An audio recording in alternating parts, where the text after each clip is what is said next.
High! আজ ছিল আমার ৮ম আইবুড়ো ভাত। আর এটা অ্যারেঞ্জ করেছিল আমার বান্ধবী। মানে আমি যাদের সাথে ফটোশুট করি, তো সেই বান্ধবী নেহা। নেহাকে তোমরা অনেকেই চেনো। হ্যাঁ, রিয়া রয় নেহা। তো ওই যে ওদের বাড়িতেই আমি চলে গেছিলাম আজকে। আর যে শাড়িটা দেখলে, ওই শাড়িটা কিন্তু ও আমায় দিয়েছিল। তো এই যে ঢুকে পড়েছি ওদের বাড়িতে, চলেও এসেছি। আর ওর অবস্থা দেখো। জোর করে নিয়েছি আমি এই ভিডিওটা। তারপরেও শাড়ি-টাড়ি পরে এলো, দেখছি গিন্নির মতো সবকিছু রেডি করছে। হ্যাঁ, ও একদম একটা গিন্নি বউ, সেটা সবাই জানো। ওকে আমি প্রথম থেকেই বলে আসছি যে, "তোর যেদিন থেকে বিয়ে হবে আমি জানি, তুই একদম ঘরোয়া একটা বউ হবি।" তারপরে এই যে আমার আইবুড়ো ভাত দিতে গিয়ে ও নিজেই মেকআপ করতে লেগে গেছে। মেকআপ নয়, সরি, লিপস্টিক পরছিল জাস্ট। তারপরে এই যে আমাকে বসিয়ে দিয়েছে। আর এই যে পেছনে ডেকোরেশন, এগুলো নেহার হাসব্যান্ড করেছে। খুব ভালো লেগেছে আমার এগুলো, যে আমার জন্য সবাই এতটা করছে। আমি জানি না তোমাদেরকে কতটা আমি ভালোবাসা ফিরিয়ে দিতে পারবো। আমি এটাই চাইবো তোমরা সবাই খুব ভালো থাকো। আর ভগবান সবাইকেই খুব ভালো রাখুক। আমি এটাই চাইবো। তারপরে এই দেখো আয়োজন। এত আয়োজন, বাপরে! এত খাবার। কিচ্ছু করার নেই। খেতেই হবে আমাকে। এটাই ওদের ডিমান্ড। তারপরে এই যে এটা হচ্ছে নেহার ঠাকুমা।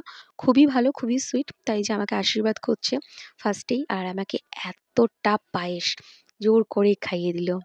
তো যাই হোক, খেতেই হবে, কিছু করার নেই। আর গিয়ে থেকে ঠাকুমা আমার প্রশংসা করেই যাচ্ছে। আমি জানি না এত ভালোবাসা আমি কোথায় রাখবো। তো সবাই খুব ভালো থেকো, সুস্থ থেকো। আর এই যে তারপরে ঠাকুমা আমাকে জোর করে হাতে টাকা দিয়ে দিল। আমি বললাম এসবের কি দরকার? তাও শুনল না। তো তারপরে নেহা বলছে, "আমি তো তোমায় আশীর্বাদ করতে পারবো না, কিন্তু পায়েস খাইয়ে দিতে পারবো।" তো এই যে আমাকে পায়েস খাইয়ে দিল। দেখতেই পেলে। আর দেখো, পুরো ওকে যে নতুন বউ বোঝাই যাচ্ছে। ভালো লাগলো বেশ।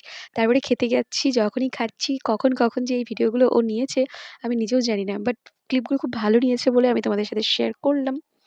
তো চলো, আমার খাওয়া আর দেখো না, হাসি পাবে। তারপরে এই যে এত চিপস, চকলেট ও আমাকে দিয়েছিল, দেন মিষ্টি। মিষ্টিগুলো কি করব? একটু খেয়েছিলাম আর ওকে জোর করে খাইয়েছিলাম আমি, কিছু করার নেই। তারপরে আমরা ছাদে চলে গেছিলাম। ফটো তো করতেই হবে, ফটো সেশনটা কমপ্লিট এখনো হয়নি। তো চলে গেছিলাম ছাদে খাওয়া-দাওয়ার পরে। তারপরে এই যে আমি আর ও ভেল করছিলাম। এগুলো দেখে নেহার হাসব্যান্ড অবাক যে, "তোরা এসব কি করছিস?" তো ওরা তো জানে না আমরা কি করে বেড়াই। তারপরে আমি দেখছি ভিডিও করছি, এদিকে নেহাও নেহার ব্লগ করছে। মানে হাসবো না কাঁদবো, সেম ভাবে আমরা ভিডিও করেছি। তো এই যে আমি, দেখতেই পাচ্ছ, আবার সূর্যের আলোতে চলে এসেছি কালো হওয়ার জন্য। হুম, হুম। তারপরে এই যে নেহা একটা ডান্স করছিল, ও জানে না আমি চুপ করে ওর ভিডিও নিয়ে নিয়েছিলাম। তারপরে ও দেখে তো কি লজ্জা! বাট আমি তো নিয়ে নিয়েছি। কি ভালো লাগলো তো তোমাদের? তো চলো, আর ভিডিওটা বড় করব না। এটাই ছিল আমার ৮ম আইবুড়ো ভাতের ভাইব, তোমাদের সাথে শেয়ার করলাম। আর হ্যাঁ, আবারও তোমাদের জানিয়ে দিই, আমি কিন্তু কিছুদিনের জন্য শ্যুট বন্ধ রেখেছি। তাই বলে এটা নয় যে আমি আর শ্যুট করব না। অনেকেই আমাকে কমেন্ট করছো, মেসেজ করছো যে, "দিদি তুমি কি আর শ্যুট করবে না বা করছো না?" তো আমি তাদেরকে এটাই বলব, হ্যাঁ, অবশ্যই শ্যুট করব। বাট কিছুদিনের জন্য আমি গ্যাপ নিয়েছি, যেহেতু আমার সামনেই বিয়ে, তোমরা সবাই জানো। তো তারপরে আবার শ্যুট করব। তো দেখা হচ্ছে আবার কাজে। তারপরে এই যে বাড়ি যাওয়ার জন্য আমি বেরিয়ে পড়েছি। গঙ্গা পার হব, নৌকাতে উঠেও পড়েছি। তো ভিডিওটা এখানেই শেষ করছি। আবার দেখা হবে। আবার অনেক ভিডিও পেন্ডিং পড়ে আছে। সেগুলো নিয়ে আবার আসছি তোমাদের সাথে। তো আমার এই ভিডিওটা যদি ভালো লেগে থাকে, অবশ্যই একটা লাইক, কমেন্ট, শেয়ার করে দিও। তো সবাই জানো সামনেই আমার বিয়ে।